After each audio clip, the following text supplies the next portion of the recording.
প্ৰধানমন্ত্ৰী আৱাস যোজনাৰ নামত ঘোষ গাঁও ৰোজগাৰ সহায়কৰ ঘোষ দাবীৰ অভিযোগ ভুক্তভোগীৰ প্রাঞ্জল দাস হুমকি দেওয়া গেছে মানে যে খার পিছিয়ে দৌড়াইতাম আমি দৌড়াইতাম যেটা করতাম পারি আমি হেয়া দেখবো মানে দেখিয়া দিব। কাছা জিলাৰ কাটিগড়া সমষ্টিৰ গড়েভিতৰ গাঁও পঞ্চায়তৰ প্ৰধানমন্ত্ৰী আৱাস যোজনাৰ নামত চলিছে ঘোষ দাবীৰ গুৰুতৰ অভিযোগ। আমি এখন উচিত বিচার চাই কাছাৰৰ ডিসি মুখ্যমন্ত্রীর কাছে আমি উচিত বিচার চাই মানে আমি গরিব মানুষ আমার কাছ থেকে মানে সরকারে বিনা টাকায় মানে গড় দেয় তারা আমার কাছ থেকে টাকা লিয়া যায়। গাঁও ৰোজগাৰ সহায়কৰ প্ৰজল দাসৰ বিৰুদ্ধে উত্থাপিত হৈ পৰিছে এই অভিযোগ।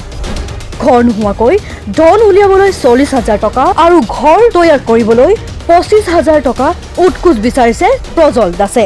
11,000 দিয়া শাস্তি 3 নম্বর কিস্তি দোকানির পরে তারা আপনি এখন পর্যন্ত 11,000 টাকা খারে দিছেন? প্রাঞ্জল দাস। আচ্ছা, তাই না আপনার কাছ থেকে নিছে টাকাটা? আমার কাছ থেকে আমার গরু আইয়া 11,000 টাকা নিছেন। গড়েভিতৰৰ গাঁও পঞ্চায়তৰ দীননাথপুৰৰ গাঁৱৰ বাসিন্দা শান্তনু নাথে উত্থাপিত কৰিছে এই অভিযোগ যে প্ৰজল দাসে তেওঁলোকৰ পৰা ধন দাবী কৰি বহুতো ধমকি দিছে। ইতিমধ্যে 11,000 টকা হাতিয়াই লৈছে আৰু 15,000 টকা নিদিলে চৰকাৰী ধনৰ সুবিধা বন্ধ কৰি দিয়াৰো ভাবুকি দেখুৱাইছে। শান্তনু নাথৰ অভিযোগ প্ৰজল দাসে মোৰ ঘৰত আহি কৈছিল যদি ঘৰ নোহোৱাকৈ প্ৰধানমন্ত্ৰী আৱাস যোজনাৰ সকলো টকা উলিয়াই দিব লাগে তেন্তে 40,000 টকা দিব লাগিব। আমি 11,000 টাকা এখন দিয়া সারছি মানে 3 নম্বর কিস্তি ঢুকাইতা তারপরে তাই আরো 15,000 টাকা নিতাম। তো আজকে আমার গরু আইসেন গরু আইয়া নানান ধরনের কথা আমার হইয়া গেছেন হুমকি দিয়া গেছেন মানে টাকাটা দিবার লগে আর যেটা করতাম পারি কইছেন খিতা করতে পারো তুমি করি লাইও কার পিছে দৌড়াইতে দৌড়াও আমি দেখমু। ঘৰৰ কাম আৰম্ভ কৰিলে 25,000 টকা উৎকোচ দিব লাগিব।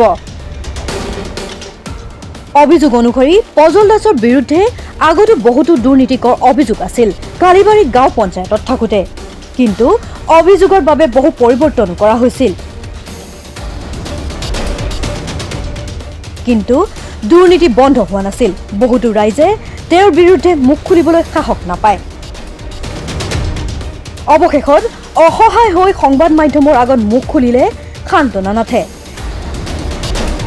কাছাৰ জিলা প্ৰশাসন আৰু ৰাজ্যৰ মুখ্যমন্ত্ৰী হিমন্ত বিশ্ব শৰ্মাৰ ওচৰত এই বিষয়টোক ততালিকে তদন্ত কৰি অভিযুক্তৰ বিৰুদ্ধে কঠোৰ ব্যৱস্থা ল'বলৈ অনুৰোধ কৰিছে শান্তনু নাথে।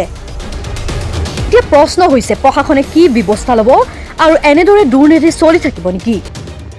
প্ৰধানমন্ত্ৰী আৱাস যোজনাৰ দৰে গুৰুত্বপূৰ্ণ প্ৰকল্প যদি দুৰ্নীতিৰ কবলত পৰে তেন্তে সাধাৰণ ৰাইজ কলৈ যাব? প্ৰশাসন কি সদায় নীৰৱ হৈ থাকিব? ডিমান্ড করছেন এই আমার গড় মানে গড় যদি বানাই আমি বানাই না যদি 40,000 টাকা দিতাম আর গড় যদি বানাই না 25,000 টাকা দিতাম। তো 2 নম্বর কিস্তি ঢুকার পরে আমার গরু আইসেন গরু আর পরে কইছেন টাকা দিবার লগে আমি বলছি স্যার আপনারা টাকা দিতাম পারতাম না এখন তো আপনারা 3 নম্বর কিস্তি ঢুকাইন আমরা তো কাজ কমপ্লিট করে লিছিলাম 3 টাকা লাগাইতাম আপনারা আমরা টাকা দিমু কিস্তি ঢুকাইন। তখন মানে আজকে শনিবার আজকে আই আমার দুমকি দিয়া গেছেন মানে যেটা পারি তারারে ধমকি দিছেন। প্রাঞ্জল দাস হুমকি দিয়া গেছেন মানে যে খার পিছিয়ে দৌড়াইতাম আমি দৌড়াইতাম যেটা করতাম পারি আমি হেয়া দেখবো মানে দেখিয়া দিব কিতা তারে কিতা করতে পারবো আমি। এখন পর্যন্ত তো আমি 11,000 দিয়া সারছি 3 নম্বর কিস্তি ঢুকানির পরে তারা আপনি এখন পর্যন্ত 11,000 টাকা খারে দিছেন? প্রাঞ্জল দাস।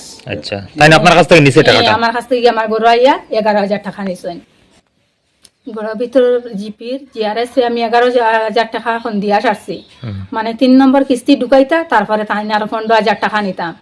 তো আজকে আমার গরু আইসেন গরু আইয়া নানান ধরনের কথা আমার হইয়া গেছেন হুমকি দিয়া গেছেন মানে টাকাটা দিবার লগে আর যেটা করতাম পারি কইছেন খিতা করতে পারো তুমি করি লাইও কার পিছে দৌড়াইতে দৌড়াও আমি দেখমু।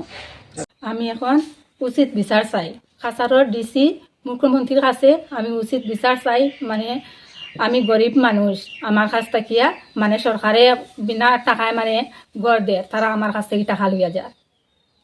উচিত বিচার চাই আমি এটা বিচার আপনারা করিয়া দিই।